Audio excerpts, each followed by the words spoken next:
I was really debating talking over the intro again. Again. You did that last time, It was really and fun. and I'm sure people who are listening are like, what is that? Who is that? Yeah. Oh, you know what the worst part about this is? I forgot to eat my granola bar Oh, before you're we just a started. shambles. Welcome back to the Gun Collective podcast. My name is John Patton. And I'm Adam Kraut. Hey, Adam's here, everybody. This week's show is brought to you by Freedom Munitions and Holosun. We are joined tonight by a gentleman that has done some really, really interesting things with his career. Everybody say hello to Greg Buchel from Big Horn Armory. Greg, welcome to the show. Are you ready? I'm ready. Thank you, gentlemen. Thank you for having me. Oh, it's our pleasure. We're happy that you could join us here this evening. Yeah, it's going to be a good time, man. It's going to be a really good time, and I'm excited because I'm a huge big bore enthusiast, and I happen to own one of your rifles. You and I talked a very long time ago, but in 2008, you started Big Horn Armory, a company that I kind of later discovered around 2012, 4 years after you started. It was the express purpose initially to make big bore lever action rifles chambered in 500 Magnum, correct? Yeah, I mean, if you like, I'd give you a short version of the inception of Big Horn Armory. Sure. A neighbor of mine, after I moved to Wyoming, it was a gun crank. He said we should build a lever gun in 500 Smith, and it's a marvelous cartridge, and obviously wonderful. So we started playing with a whole bunch of different actions, and we found out the same thing that other people did, that the Marlins won't work and the Winchesters won't work. We bent a few of those guns, so we decided we had to build our own, and we built it with modern materials and modern um, techniques and metallurgy and all that fun stuff. And the thing is vastly overbuilt, which is wonderful because you really can't hurt these guns. And then we eventually ended up with the Model 89. Took us probably about 3 years to actually perfect the process and the gun and the internals and all that stuff. But we got it, and it's good now. It really is an incredible rifle. So it's kind of something that came along based on, what was it, the 1886 and I believe the 1892. How did that That's blend correct. come Yeah. together? Like, where was your head at when you were like, okay, I absolutely need to combine these two to make this totality? Well, we took apart a number of those guns and figured out what we really needed to do. The the 86 action was too long. The 92 action was too short. So we realized, okay, we've got to purpose build the action size for it. And in the process, we kind of looked at the 86 internals and looked at the 92 internals, and the 86 were a little too complex, difficult to machine, difficult to manufacture. So we ended up with putting an 86 shell. The outside looks like an 86, and then the 92 the 92 internals are what's making the thing run on the inside. So it's kind of a blend, and the size wise, it's about halfway between the two. So we call it the Model 89, kind of halfway in between the number wise. Wow. So you've expanded the line from the 500 Smith & Wesson out to the 460 Magnums and a few other variations on those two, and now you've actually created your own cartridge, the 500 Automax. What sparked that thought to, like, you know what, 500 Smith & Wesson Magnum wasn't enough, 460 wasn't enough, so we're going to create this whole new cartridge? How did that get started, and how can you tell us a little bit about the process that was involved of creating your own cartridge? Well, in reality, it's not anything different than the 500 Smith. It's essentially the same cartridge. It's gotten, we turned the rim down to case diameter, and we made it so that headspace is on the mouth, but that's the only real differences. Load data is the same. Tooling for loading is the same. Everything else is the same.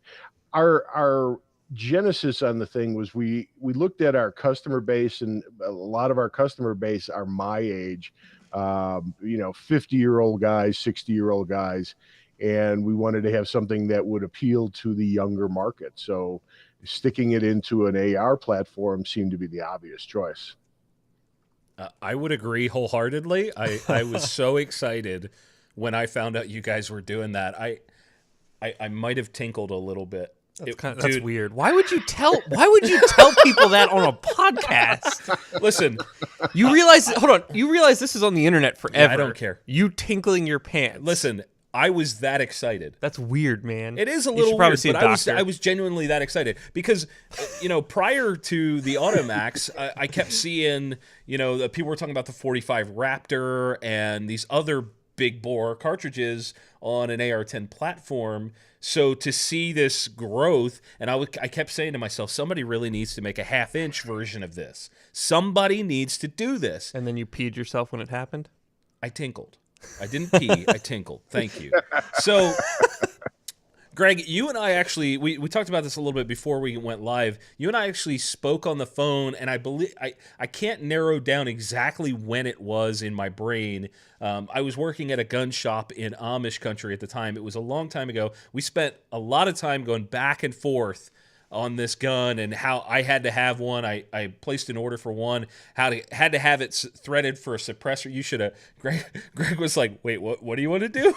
I don't understand the question. At that time, it wasn't as a common thing. Right, yeah. It wasn't as common. A lot of people are doing that on lever action guns now. Yeah. Well, we had to figure out solutions, that were kind of designed around the suppressor because we needed higher sights. Right. With that Bowers can, it's huge. I remember, as you're telling me the story, I remember you telling me about this while it was going on. Mm-hmm. Yeah, there was a lot of problem solving that went into this, and it's a slick gun. It's beautiful. Yeah. And one of the things that I thought was really cool was that you guys were one of the first companies to ever really give me the time of day and help me out as a content creator. I don't think I'll ever forget that. And that particular rifle, being that it was kind of like one of the first ones that you ever did, if not the first one in that style, holds a special place in my heart. Now, I think what's really interesting is that you've kind of grown and manipulated the company now to this much, much larger things. And along the way, I know that you've had some challenges. I know that's been a thing, whether it's supply chain or maybe even staffing or just getting people to be aware of the brand. What were the biggest challenges that you've run across getting to where you are right now? Well, I think you've hit on all the three that were the biggest. Staffing certainly is an issue in Wyoming. I mean, Cody's a town of 10,000 people, and within 50 miles of here, there's probably another 10,000. So it's not exactly rich with skilled people. Actually, it is, but it's not so bad. It's difficult to get people that are skilled and good, and supply chain's always been an issue. And I won't go into the gory details on that. And, all of those fun things, starting a company from scratch. This is the first company in 20 years that I've started from scratch, and it's fun, it's exciting, and it's, as you said, challenging. I can only imagine. Yeah, you come out with a rifle that nobody has ever really seen before. We've seen 4570 and things like that, but a half-inch diameter lever gun, that's new. That's exciting. I'm telling you, when it got released, it was like, wait, that's real? I believe it. Oh my God. I don't doubt that. And I've been checking them out on the website as we've been talking here, and they're just, you look at the rifles themselves, and the one you have especially, but the color case hardening on it and the wood that you select That's is key, just man. It's just I mean, if it's an awesome shooter, craftsmanship certainly went into it, but just looking at it, it's a gorgeous looking rifle. You know what's funny is early on, do you guys still do the silver rifle, Greg? The stainless steel ones, Yeah. we do, but we try and discourage it because it's actually an inferior product to the black guns or the case colored guns, because we actually have to remove the salt bath nitride finish to get to the stainless steel stuff, so it's kind of not quite as good a finish.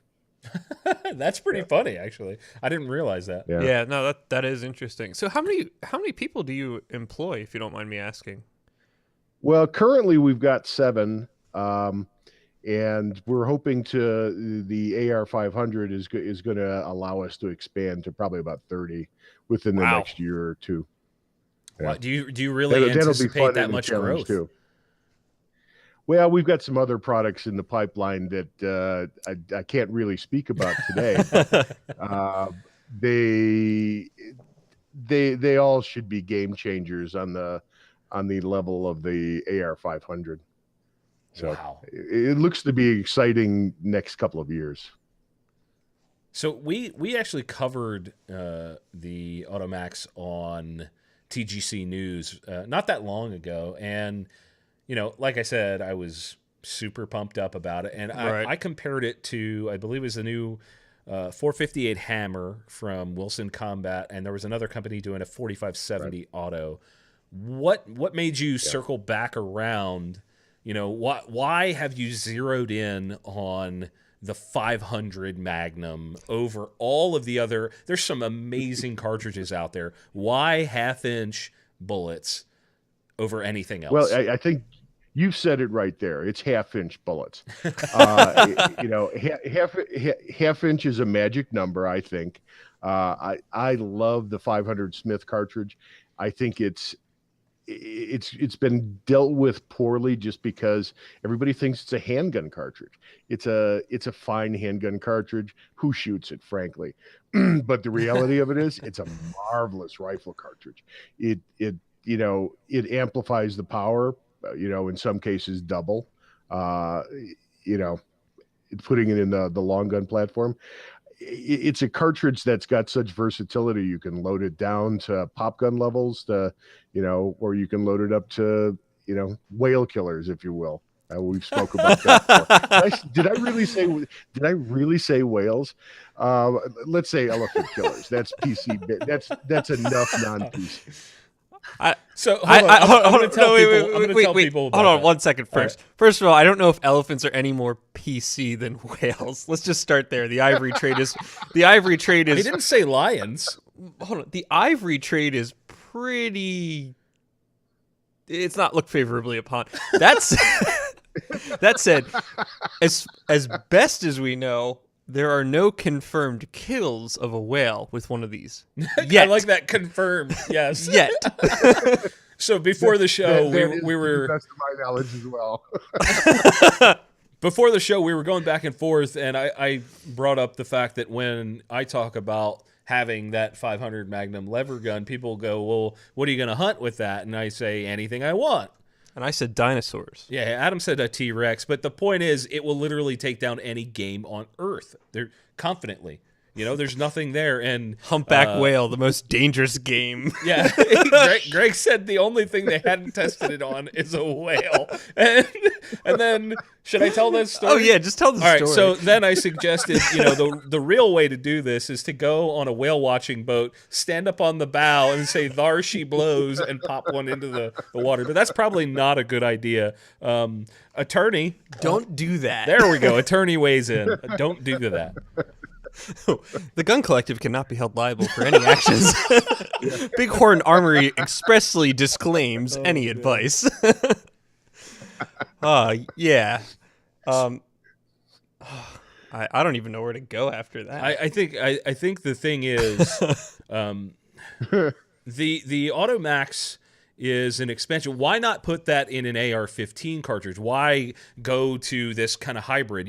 I didn't realize when we did the piece that you said there were AR-15 mags, not AR-10. I thought there were AR-10 mags. Well, originally we started off playing with the AR-10 mags, but we realized we have to add filler strips. We have to do all sorts of funky things to the magazine and modify it in such ways that it would be fairly expensive to do. And the cartridge is ideally suited. It's the right length for an AR-15 mag. So we've recently decided to stick with AR-15 mags because they work. And we went to the AR-10 platform, quite frankly, because of the power of the 500 Smith. It's so much more powerful than anything else that you can stick into an AR-15. In fact, we weren't comfortable with the idea of even trying to put it into an AR-15. So I figured we'd break things. Mm-hmm. So we stuck with the AR-10.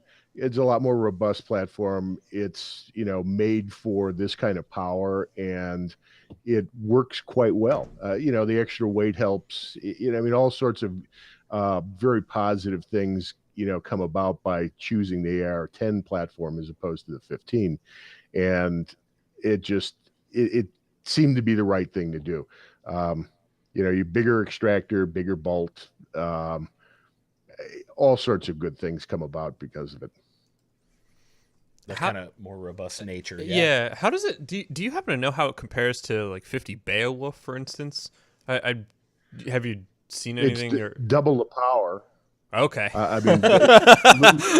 Literally double the power. I think the top end Beowulf round puts out, so memory serves, about 2,400 foot-pounds muzzle energy. You can load our gun up to 4,600 foot-pounds, and I don't think that's quite the max. I think you can go a little bit more, but let's face it, if 4,600 foot-pounds isn't going to do the job, you're probably going to die. It's one vicious whale. You're probably going to die. If this won't get it done, you are in trouble. Whale. The white whale, it's pissed. They're going to write books about it. I mean, 4,600 foot-pounds. That's absurd. Yeah. So is that with like a 400 and that 450 grain load? Like which projectile? That's a 400 grain, getting about 2,300 foot-pounds. It's a hard cast lead bullet, but the sweet spot for this gun is somewhere between 400 and 500 grains of bullet weight. You could do all sorts of fun things in there. You get to tailor your bullet choices to whatever you want to kill. It's just amazing. I'm excited. So I'm gonna give you guys Adam's like got this shocked look on his face. The thing that gets me excited is if that rifle is kind of tailored around a 400 to 500 grain bullet. I can't wait to see what it does with a 275 cooking out of there, like 2,800 feet per second or something absurd. Yeah. Good Lord. Wow. I'm absolutely going to get a hold of some of the Lehigh bullets. I've already got a few, but I've got the Spire Point, the 350 grain solid brass Spire Point. They're meant to punch through concrete. We'll see how many pieces of concrete we can go through. Have you gone hunting with you? We've got some of those en route. Oh, perfect. Perfect. Lehigh's got some of those coming en route, and we're actually talking about doing some loads that the military might be interested in, AP, API, HE, because with the half-inch bullet, you've got enough space to actually start putting some of that kind of stuff in there. And one of the wonderful aspects of this gun, 3 trigger pulls, you're at 50 BMG power. So, you go bang, bang, bang, and you got 50 BMG power on your target. It's like, okay, you can't do that with with any other shoulder fired, easy to carry gun. Man, I'm just like, you're so amped up about this. I'm jazzed, man. I love this. You can hear it in your voice too. That That'd be fun to play around with some loads on it. Have you taken yours hunting yet? No. No. I took I've only had an opportunity to take my single shot. Okay, that's Magnum. what you took. Yeah. And that was fun. The wound. So I shot it with. So this is comparable because it's actually a shorter barrel on that gun. So the lever gun has an 18-inch barrel. Right. The other one had a 16, and the wound channel with one of those Lehigh Extreme Penetrators was about like 6 inches across on the backside of the wound, which it went through 40 inches of pig. 40 inches of pig. It was bonkers. And throw an extra 2 inches on the barrel. Yeah, more. And now it's put it in faster. a semi-auto. If you get attacked by a band of marauding pigs, you're safe. Man, those marauding pigs. Adam, so I'm gonna make Adam shoot it suppressed. What do you think? I've shot it suppressed. No, the new one. Oh, the Automax? Yeah. There's yeah, I let's do believe, it. if I'm not mistaken, we're supposed to be getting one of those to play with. Let's do it. Yeah. Why was that a question? Yes. And why was that a statement of you're gonna make I'm me gonna do that? make you hurt. It's gonna hurt you. Well, You're dainty. oh, that's not cool. Well, you know what? For Adam, we're going to help you out on that one because We'll we've got load it some down. additional tweaks. Well, no, we got some additional tweaks in terms of recoil attenuation that we're playing with right now. That the finished final guns should kick less than the Model 89, so it should be a lot of fun. Oh wow! I mean, considerably less, we hope. I just want to put this out there for anybody listening. I do not complain about recoil. I know. I'm just teasing. I just I know you know that, and I know that. I just want everyone else to know that. It's one of those things. For the record, For the record. our Model 89, we think it kicks like a 12 gauge. The AR 500 is probably going to kick. We hope ultimately to about like a 410. Oh my goodness! Pretty lightweight stuff.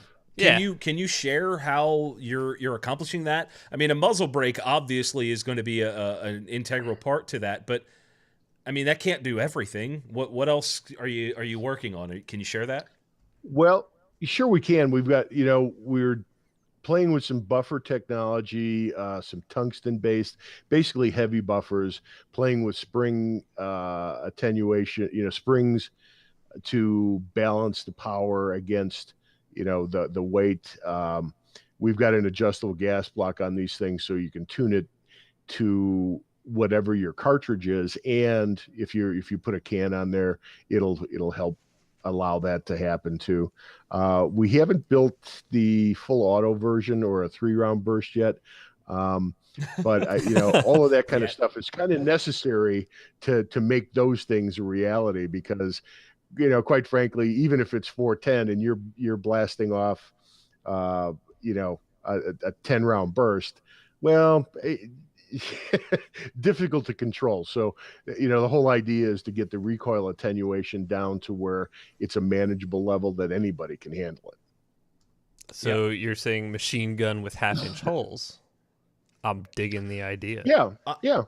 I've actually shot a full auto Beowulf. Yeah, I saw that video. That's an old video on my old channel, and the full auto Beowulf, I wouldn't say it kicked my butt. You started. I've shot a few machine guns, and it stood me up like I was nothing. Yeah. I can't imagine something double that amount of energy. That's man, this is so exciting. I'm so pumped to just get the chance to chat about this. So we've talked about where it came from. Where are you going with this? So you wanted to expand into a market where you could reach younger guys like Adam and I, of course. Why not? That's great for business, diversifying what you can offer to your customers. What are the kinds of things? Are you going to stay primarily big bore? Are you talking about expanding beyond? Where are you heading?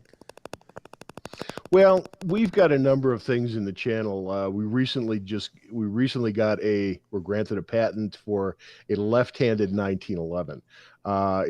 It's kind of an interesting design because it allows you to use standard magazines, right-handed magazines that, if you've got a 1911 and you got 50 magazines, all of those will work in our left-handed gun.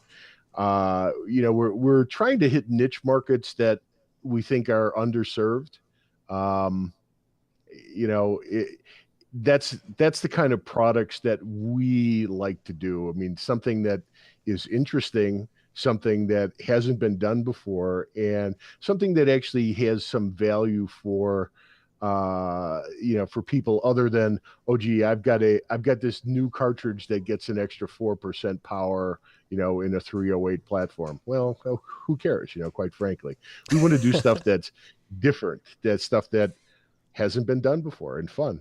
One of the things, when I was researching the left hand in 1911, I kind of look at the gun industry as, and I shouldn't say this because it'll give ammunition to my competitors, but I looked at the gun industry as being kind of antiquated and not not really up to 20th century standards, if you will.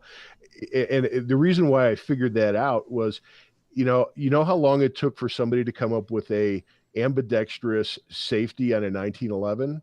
66 years. It took 66 years after the inception of the 1911 for somebody to come up with a left hand, or for an ambidextrous thumb safety. Oh, okay. I think we can do better. Well, to be fair, left-handed people are the devil, so that's probably why they weren't served for. I'll tell my son that, and he's 6'7". So if you ever wander out here and you see a 6'7" guy lurching over your shoulder, going, you'll know who it is. What'd you say about lefties, boy? Note to self: don't go to Cody, Wyoming anymore. Man. That trip is now off the list. We already said not anymore. I'm not said going. We're going. Send me a video. Wow. On that measure, I can tone my son down, but please do come to Cody. You'll love Cody. I'm going to do a short commercial on Cody. We have the best gun museum in the world. I mean, bar none. You can spend days in the gun museum and not see all of it. And Cody's wonderful. The mountains here, Yellowstone's an hour ride. Come on to Cody. We actually had Ashley. Yeah, we had Ashley, the curator of the Cody Firearms Museum, on. Yeah, she was awesome. We had her. She was on our second episode of the show here, and we pretty much committed to finding time to come out to Cody. Yellowstone is cool. I was there. I enjoyed it. I like the Tetons, I think, a little more, but I'd like to spend some more time in Yellowstone. So that if it's only an hour, then you probably got me coming, regardless of your 6'7" son wants to hurt me for my left-handed comments. I'll take my chances with the grizzly bear instead. Yeah, just let me borrow one of those rifles. And that's the other thing. We have grizzlies. We have wonderful game. It's a wonderful place. That's my travelogue commercial for Cody. Travelogue, man. So we've talked about potential military applications with the AR-500. Are you looking like heavily into military focused stuff going forward? The one of the questions that came to mind when we were talking about you brought up the left hand in 1911. Are you ever going to look into something like a big bore? Not necessarily like a 338 because that's been done, but maybe a 510 Whisper or something wacky for extended range. What do you like that kind of stuff? I'm sorry, I missed your question, John. So I'm just I'm wondering if you're looking at big bore long range precision rifles as part of your wheelhouse of future products. Well, yes and no. Most people don't understand that these big bore guns will shoot a long distance. We do a John Linebaugh seminar, and that last couple of years they've had a full-size Bison steel target at 1,000 yards. And I was shooting at this thing offhand last couple of years, and I'm shooting offhand, so I'm not real serious about it. I'm kind of shooting for fun. I was hitting it 1 out of 4 times, from offhand. And John, you know the sights that we have on our gun. They're not exactly well suited to 1,000-yard shooting. I was aiming at a cloud above the hill of, where the Bison was. So they get there, and 45.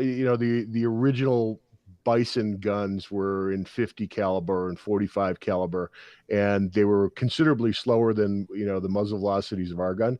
These things will hit it, and they'll kill the bison at that range. So long range, yeah, it's kind of loopy. It's not a flat shooting cartridge at that distance, but they still maintain the energy to get there, kill the animal, and penetrate, and go through it. So it's kind of already done. Sure, maybe we need to. You already have that. Maybe we kind of need to let people know and enlighten them that yes, you can shoot 1,000 yards with these things. I wouldn't. I mean, I don't advocate hunting that way, but if you spend a lot of time and practice at it, you can. I mean, I saw at one of the line boss shoots, I saw a guy walk up. He's got a black powder Sharps rifle. He's got it, it's in 50-90 or something like that. And he sets up, puts it on the sticks. He dials in his scope. I mean, it's like watching, Quigley Down Under.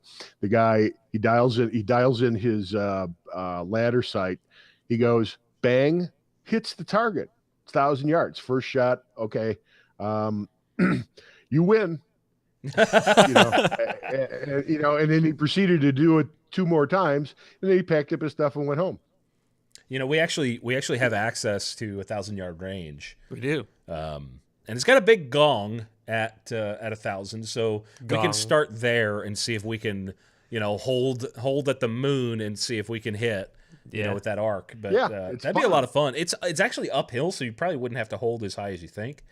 Yeah, probably not. I don't know, but that sounds like fun, man. Tell. That sounds like fun. So our editor sent us a text message while all this banter was going on. Izzy the editor, I want this in a pistol version because reasons. LOL, and because I don't care if I have wrists anymore. So Izzy always good for a laugh. Is that going to happen, Greg? Are you going to do a pistol variant? Well, we've looked at that, and I'm not sure it's really possible. The length of the cartridge and the size of the cartridge would require such a huge grip to do it in a standard pistol. We were mulling around one day talking about maybe a C96 Mauser, but we'd have to scale that up like enormously to make it work. But as a standard, I would be in for that.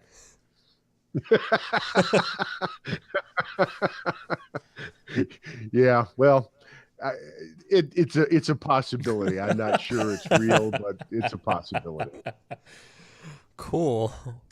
Well, Greg, it's about that time we got to let you go. So we do want to thank you for joining us. I know John's a huge fan of your rifle. I'm a huge fan of it, even though I don't own one. But I come over and I see it, and I just kind of drool. There's like drool hanging out of my mouth because it's just a gorgeous rifle. I've shot it before. It's awesome. Shoots great with or without a silencer on it. So for you folks out there that are looking to learn a little bit more about Greg and Big Horn Armory, head on over to bighornarmory.com. You can check them out on Instagram. It's at Big Horn Armory, correct?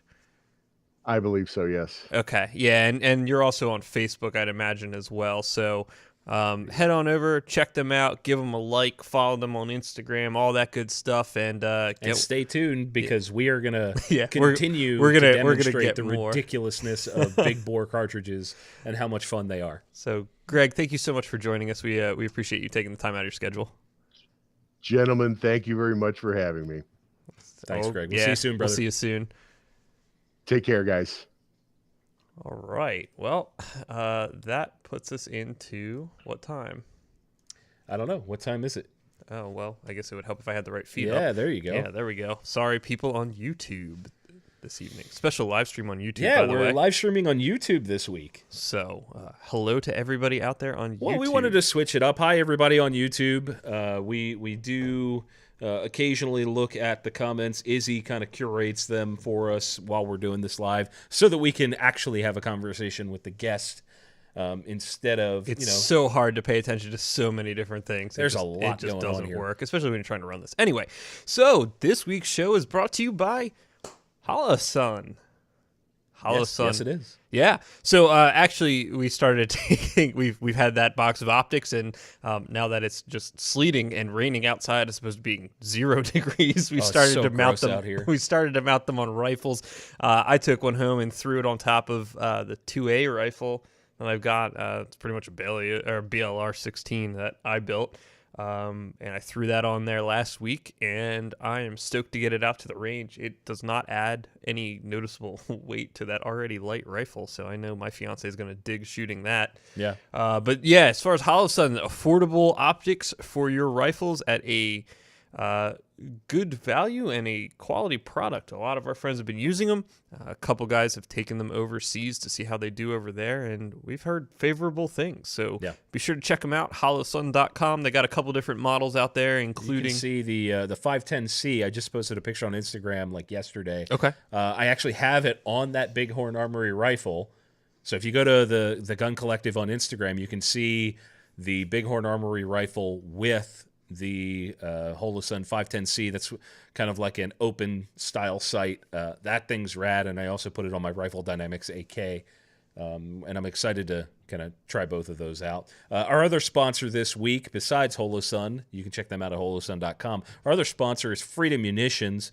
Freedom Munitions is focused on value, just like Holosun, and they do it a little bit differently because they've got a whole bunch of different ammunition lines, like the Tagged Out, like the Depredation, like the Hush, which is one of our favorites, the suppressor ready type stuff. They've got it in all the pistol calibers, 300 Blackout, blah, blah, blah, blah, blah, blah, blah. You know exactly what they have because you're already a fan and you love Freedom Munitions. And if you want to get a discount over there, you're using the coupon code. Yeah, you can use TGC5 to get 5% off anything over at freedommunitions.com. That's right. What's going on this week, Adam? Well, this week has been an interesting week as far as articles and news cycle. We're coming back off of SHOT Show, so there's still some SHOT Show coverage going on. There's still new products coming out. Yeah, and the Great American Outdoor Show's rolling this week, so some of you guys that are coming to Harrisburg, Pennsylvania are getting to see some of them. There are some vendors there with their new stuff. SIG's there. Oh, yeah, that's a good point. Yeah, IWI is there. It's kind of the first big consumer show of the year, right? Yeah, and it's certainly more geared towards the outdoor market, but the Shooting Sports Hall does have some of the bigger names that you do know. And actually, I just wrote an article about it. You can check that out on recoilweb.com. Oh, you wrote an article? Shameless plug. Yeah, I did. Oh, there's an awesome picture neat of John Hollister that I took. Anyway. You're very proud of yourself. Yeah, well, you got to try. Anyway, so this week's first article, and you guys may have seen this abomination. Put that up on the screen, let's try Adam. this again. Put it up. Wham! There it is. Yeah, there it is. The M&P 380 Why did you call this an abomination? EZ. The 380 Shield EZ, as in easy does it, Smith & Wesson. What is this thing?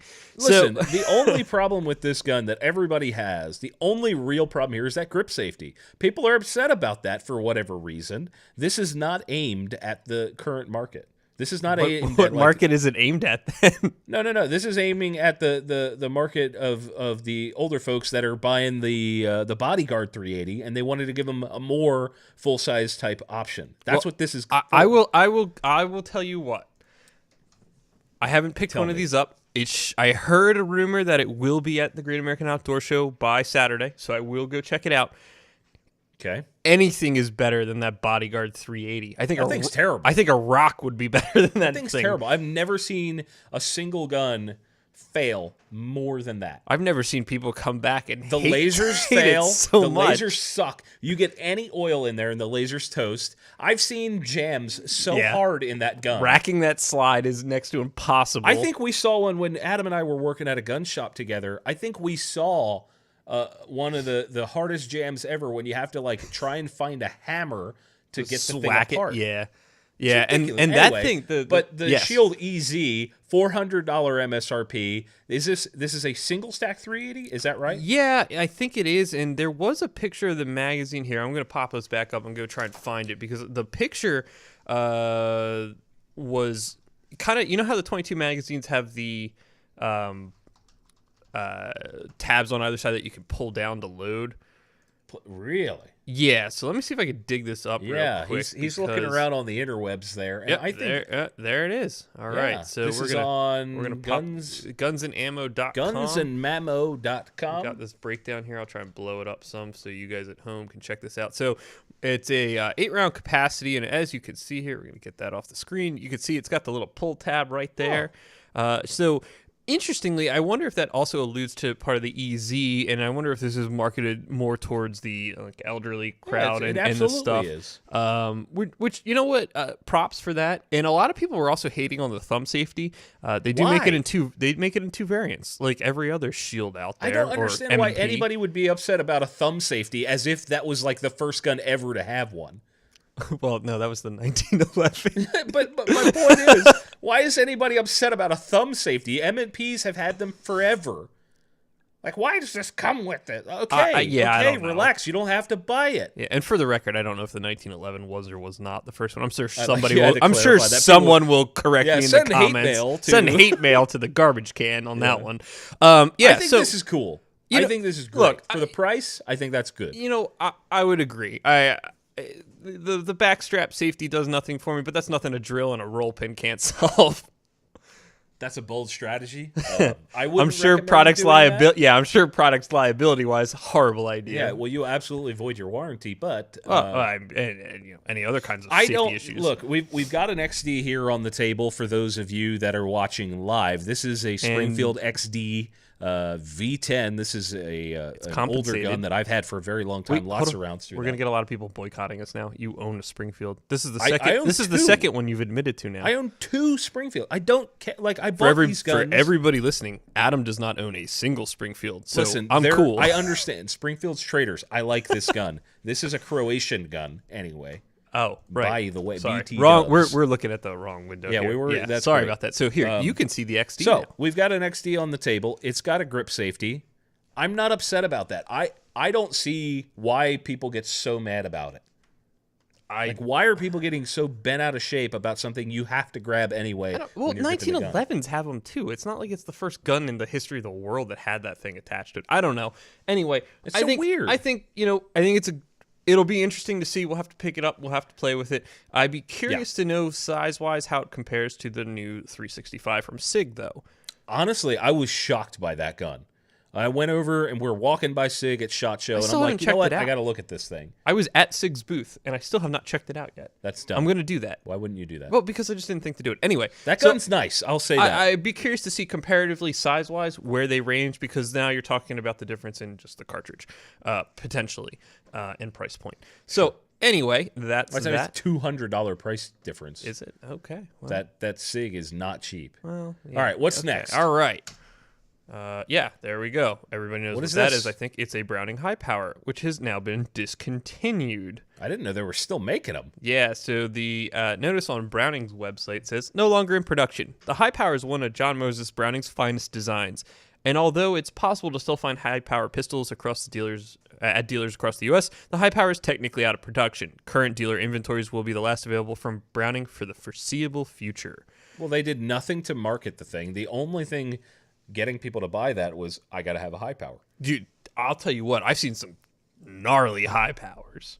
There have been some awesome examples, like just beautiful guns. I mean, they're great guns. Nobody's beautiful. I want one. I just didn't buy one. I think there was a bunch of Israeli trade-ins 2 years ago on AIM Surplus, I want to say. And they were Israeli High Powers. They were. That's interesting. Yeah, they were. I don't think they were. I don't think they were produced in Israel. I think they were Mossad guns. I think they had the tape on the slide still on some of them. That's neat. Maybe my memory's just making up stuff, but the Mossad is like their FBI or CIA police force. It's like their CIA. Oh, CIA. Okay, I wasn't sure. Really but I know good. They're really good at when you do something to Israel about killing you and your entire family and everybody you ever knew. Oh. Yeah, I don't really want to have that happen. Yeah. So anyway, the High Power, neat gun. I dig them. Looking, it's unfortunate that it's being discontinued, but there's some beautiful older examples out there. So I'm very curious as to why they did this. What do you think? Why do you think they discontinued? I don't know. I mean, first of all, it was patented in 1923. Okay, so it's an old gun. It's an old gun. But I don't know. Maybe it just wasn't selling as much. Yeah, I think all they had to do was update it. Well, how do you Maybe they update are. it? What do you do? Put a polymer frame on it? Here you go, the high power polymer. I mean, you could. Yeah. That's do you know one how way many? to do Yeah, it. that would be heresy. It's like sacrilege, but yes. you could do it. Yeah, you burned at the stake for that. I don't know. I mean, you could. What you could do is add some better grip texture, add some finger grooves on the front, maybe a grip safety on the back. Little what else do lanyard people loop hate? at the bottom. What? Little lanyard loop at the bottom. Lanyard loop. Stuff a rail on it. Shorten the top side, the slide. Lengthen the grip. Lengthen the grip. Submit it for a military contract There and you lose. go. And get mad when you don't get it. All right. Yeah, and they The had high it- power they- out of production. It's been produced since 1935, and there's been about 1 million, over That's a 1 million lot. produced since That's a lot of 1935. guns, Adam. Yeah, it certainly is. So next one for those of you that carry guns with night sights. Interesting article, I thought. There's no way to take an informal poll on this, but the question is: are tritium night sights safe? There actually is a way, but we'll implement that. Yeah. Okay. Well, we're not doing that when today. when we're better at this. So the question is whether or not tritium night sights are safe, and this is on guns.com. And the author, The Arthur. maybe his name's Arthur. No, it's Eve. Okay. In a recent concealed carry class, they were talking about whether or not tritium and the radioactivity would potentially be changing your genetic ability to reproduce. So, what do you think? No, I don't think it does anything because I think by now somebody would have A, sued someone, and B, they would have stopped producing it. How could you possibly say that a night sight is the reason for that happening? How could you possibly point it to that? I mean, are they suggesting that the radioactivity in that tiny little vial is more than the nonsense that comes out of your cell phone that's in your pocket all day? I don't know, but here's what I know the cell phone's not radioactive for those of you like somebody. Well, it's not radioactive. Really? Thanks. So I think the point I'm trying to make is that there are other things throwing signal and crap at your body and your that naughty Wi-Fi. bits. What? That Wi-Fi. Dat Wi-Fi, yo. Right on through. So the short Wi-Fi. answer from the Health Physics Society is no. Tritium used in night sights and other products has no power to change DNA. Poisoning from that form of ionizing radiation is only possible if large amounts are taken in by inhalation or ingestion. So your skin barrier... So don't eat your night sights. Yeah, hold on. We're getting there. So your skin barrier is sufficient to prevent exposure. On their own, apparently tritium molecules can travel just about 6 millimeters in the air before they lose their radioactive charge. 6 millimeters. Yeah, so there is And apparently... that's when they're exposed? apparently, yeah, there's a little bit of a they're risk. encapsulated, so it doesn't matter. Yeah. And there's apparently a small risk of exposure if like a device having tritium in it is damaged. Yeah, this is so dumb. I thought it was just... I think it's an interesting topic of discussion. Yeah. I just think that, like, the fact that somebody's genuinely... Look, it's got a mention to California here in this article here. Shocker of all shockers, California is worried about nonsense. So I had a layover, quick side street we're going down. I had a layover in L.A. coming back from SHOT Show. Did you get Starbucks? No. I hate Starbucks. It's terrible coffee. Anyway. This show is brought to you by Starbucks. No, I'm kidding. Not anymore, it's not. So I was walking, I think it was going onto the airplane again after the layover was over, and there was a sign on the door that said, the California warning that consuming alcohol may cause cancer. I'm like, well, gee, what in California exactly does not cause cancer? Is there anything that's excluded from this warning? Running guns for the government. Wasn't that Leland Yee? He did that, and that didn't give him cancer. It just gave him jail time. Oh, yeah, he did try to buy some RPGs.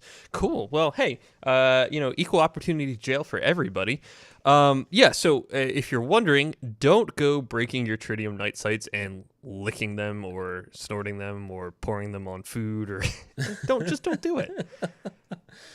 Yeah. So we've got more We've got more to talk about. What's going on with somebody suing somebody for... Not somebody suing somebody.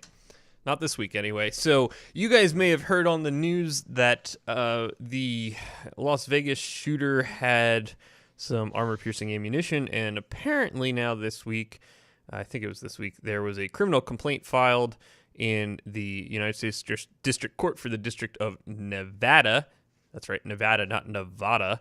And they are charging an individual with violating some of the Gun Control Act for selling armor-piercing ammunition to the shooter. So Adam and I were kind of talking about this prior to the show, and you guys that are watching the video can see we're kind of scrolling through the complaint criminal here, yeah, the criminal complaint. So the immediate question in my mind was, what are those bullets made out of? Because armor piercing is defined by the makeup of the bullet, correct? We covered this, not colored it. We covered this. Well, we colored it too. We colored it. I stayed inside the lines. If you look at the law, the armor piercing bullet is or armor piercing ammunition is defined as something very specific, and that is a projectile or a projectile core, which may be used in a handgun, and which is constructed entirely, excluding the presence of traces of other substances, from one or a combination of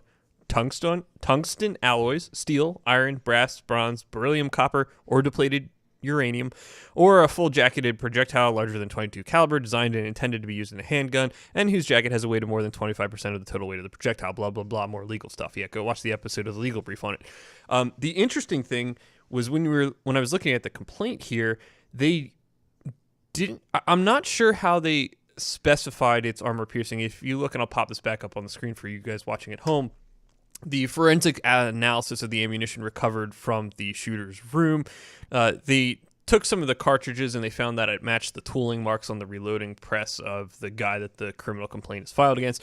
But they also say the bullets in the unfired cartridges with his fingerprints on them were metallurgically classified as armor-piercing / incendiary bullets. Well, there's nothing here anyway that says incendiary is not okay. And the other part of that is there's nothing telling us as far as what the makeup of the actual projectile was. They do reference in here when they talk to other people that, green tip, black tip, armor piercing. But as we all know, and as we all commented with like the M855 proposal from ATF to make it reclassified as armor piercing, that just because it's called armor piercing doesn't necessarily mean it fits into that very specific definition that's found within the law. So I'd be curious to know a little more about this. That may give his attorney something to work with. So let's go on the assumption that he's got what most people call API, armor piercing incendiary. You can purchase that anywhere. Like that's legal to possess, correct? So where is the criminal basis on this? What are they saying? What law are they saying he broke? Well, they're saying he violated the Gun Control Act, so they're saying he violated 18 U.S.C. 922. Well, by manufacturing armor-piercing ammunition without a license to do so, by transferring armor-piercing ammunition. So basically, he made ammo without a license. He made armor-piercing ammunition without a license. He transferred armor-piercing ammunition to somebody who couldn't possess it. That's okay. So that's what I was concerned about. Because how can you, if this stuff is legal to purchase, why? Well, why would you have this criminal case against somebody that acquired it? So I guess the real issue that this case is about is the fact that this guy. Wait, is that the website? No, that's sorry. I'm looking at the article here. So the real issue is that this guy didn't have licensing. That's really what this boils down to, correct? Yeah, and he transferred it to somebody that couldn't be in possession of it, assuming that it was in fact armor-piercing ammunition, which the criminal we still don't know. Which we still don't know. They're saying metallurgically it is, but I don't know what that means because they also reference the little penetrator being armor-piercing and right. And we don't know. I don't know off the top of my head what's inside an API round. I have no idea because if they're referencing armor-piercing as M855 and steel core. Well, that's not what is considered because of percentages, right? Correct. Yeah, that was my argument and my understanding of it too, generally. So, like I said, this may be a lot of nothing. It may also be something, and we just don't have all the information. So it's one of those things that I don't know. We're not sure about here. I think it's a really interesting story. I was very surprised to see this, but I guess if it's an issue of licensing, I'm not really like wondering what's going on, because you got to have the proper licensing to transfer the ammunition. But is it okay? And I'm asking you this because I just don't understand. Putting me on the spot. Go ahead. I am absolutely putting you. Do you know Yep. if it is okay for if I loaded ammo, could I then give it to you without if I was just giving it to you as a buddy and it was AP ammo, is that an issue? Okay. Well, if we're talking about the law is very clear, and I pulled it up because I knew you were going to ask me this. So it's unlawful for any person, and remember, person includes natural person, corporation, blah blah blah. Yeah. To manufacture or import armor-piercing ammunition, unless simple manufacturer. Yes, or importation of it, unless, and there's 3 enumerated exemptions here. One, it's for the use of the United States or any department or agency thereof, so like the military, government, whatever. The manufacture of it is for the purpose of exportation, so you're sending it out of the country. Or 3, the Attorney General has approved your ability to do it for the purposes of testing or experimentation. It's also unlawful for any manufacturer or importer to sell or deliver armor-piercing ammunition, unless, again, it's for one of those 3 exceptions. Yeah. So I presume he was probably a licensee, because he would have to be a manufacturer or an importer for that second provision to count, and they did charge him under 7 and 8 under 922, according to the complaint. So, Interesting. Yep. What's our thing here? What's going on? Guns.com. Sell us your gun. They're buying guns. Now, this is a very interesting thing. I don't know. How do you feel about this, Adam? What are your initial thoughts on this concept? I don't know. I honestly, you were the one who said, hey, let's talk about this, and I'm not really sure how it works, so we're going to kind of go through this together. So they've apparently created a new service where if you have a used firearm that you want to sell, you send it off to them. They'll make you an offer. You don't send it off. They'll make you an offer. If you like it, they'll send you a box with a prepaid shipping label. They'll inspect it and issue you a check for that price. They'll respond to every submission within 1 business day, and they'll check out that gun within 24 hours of appraising it, which is pretty a good turnaround time, especially given it's on the, well, I mean, think about how many guns they may be getting out of this. That guy may be really busy. So this guy, who is their chief firearms appraiser, has been doing it since 1992. He worked as a buyer for both Cabela's and Gander Mountain. He also holds memberships in a variety of collector associations, and he enjoys shooting, sporting clays, 5-stand, trap, and skeet. So that's interesting. But I think that the thing that I found curious about this is an expansion of their business. Absolutely. Guns.com is a business, and they're diversifying, and this is a weird way to go. Because so my initial thoughts are, okay, so in order for this to make sense, they need to find a way to make money. There is not a ton of money in the sale and transfer of firearms. There's not a ton of money. The margins are slim. So in order for them to make money, they've got to have a place where these are going. They've got to be able to dump these off at a store or online or whatever that might be, right? They've got to be able to get rid of them. Well, right now, you probably... why is Guns.com buying used guns? Frequently asked question. They're acquiring quality used firearms for their own inventory. So they're going to start a store or something. I don't know. That's what it says on the website. That's really interesting. Yeah, I can't imagine that they're going to give a lot of cash. I was actually going to talk about this on TGC News, but didn't quite make the cut. That I think they are going to have to kind of lowball people. Used gun prices are not great right now anyway, so I can't imagine that they're going to be like the place to sell your gun. Because if you look up in the top of their kind of stuff on the kind of bottom of this initial promo here. No, go back. There it is. So get paid fast for guns you don't want or use. Yeah. So it's not like hey, we're gonna take over the used gun market. Well, it might be just here, offload some of the things you want for a whatever you consider to be. It's interesting. Quick it's cash, a very perhaps. interesting play, and I that's why I thought it was worthy of discussion, because I thought it was payments within 3 days of receipt, assuming condition and functionality are good, and all offers from them are valid for 10 business days.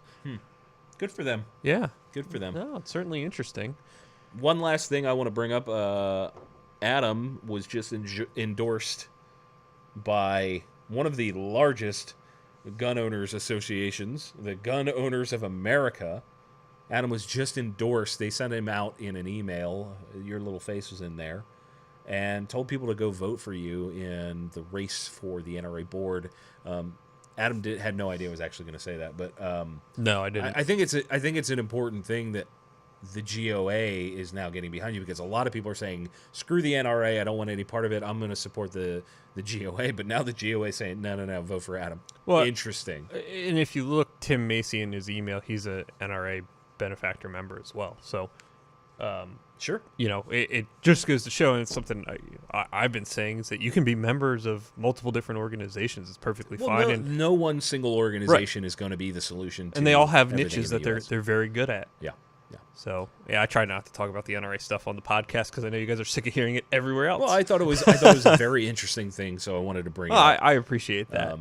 So that kind of brings us to the end.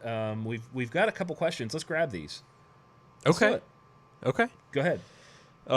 Do you think SHOT Show was full of remarketed rifles that companies invested loads of cash into with the thought Democrats would get in and ban everything? No. Yeah, I don't think so either. I don't think that's the case. I think SHOT Show was there were some new products there, and I think people are starting to look outside the box to figure out how they're going to survive. there's over the there's next a lot couple of years. people that used to make AR. Well, I should say they still make ARs, but they're looking outside of the AR market to diversify their businesses. Yeah. Like look at Zero Delta. They bought an AR company. They bought Warsport. And then shut it down. Shut that down. They're making their own rifles, but they're also making the Z9 Genesis, which is We an thought it was interesting cool. gun. I think it's a cool. I gun. think it's cool. expensive, but it's cool. Yeah. And then there's a few other companies that are doing, like LaRue's making bolt guns now. Did you see that? No. That's interesting. Yeah. I wonder if it has a nice quad rail on it. It looks like it had a wood. The promo image I saw is a wood stock. Okay. I mean, that's interesting. Was there a That's quad rail up front? No, shut up. Next question. What rifle do you use for precision shooting? Oh boy, Adam, go ahead. I don't own a precision rifle. I knew that was Oddly enough, I have my eye on one of Q's The Fix, though. So when I have a little yeah. extra money burning a hole in my pocket, I can tell you I'm getting one of them. You said that like it was an album name. Q's The Fix. Well, it's Q-Tang Clan, man. Cute. Oh my, get out. I have the sticker. Get out. Do you really? Oh, yeah. Oh my god. So I have a few precision rifles. I've got a Falcor Petra that's upstairs. You do. I've seen it. I've got a 6.5 Creedmoor build. I've got a 22 Nosler. There's What's a the few 6.5? others. Is it the Ruger Precision? No, this You do is have the an Ruger RPR, Precision's though. a 308. Okay, yeah. I haven't switched that barrel out yet because I want to play with a 308. Sure. I've got the 6.5 is built off of Sharps Brothers receivers with a ballistic advantage barrel. So it's 24 right. inch. Yeah. That thing. It's the heaviest rifle I own. Okay. That thing's heavy as all hell. I've got there was a 5.56 gun that's got a 20-inch barrel. That's not what I would call a precision gun, but it's cool. I don't think there's anything else that comes to mind. I'm sure I'm missing something. Yeah, I don't I'm have hoping anything. to get a hold of a 224 Valkyrie. That'd be cool. Yeah, that's an exciting cartridge. Yeah. So, yeah, I think it's time to wrap it up, Adam. What do all you think? right. Well, then, thank you so much for joining us this week on the Gun Collective podcast.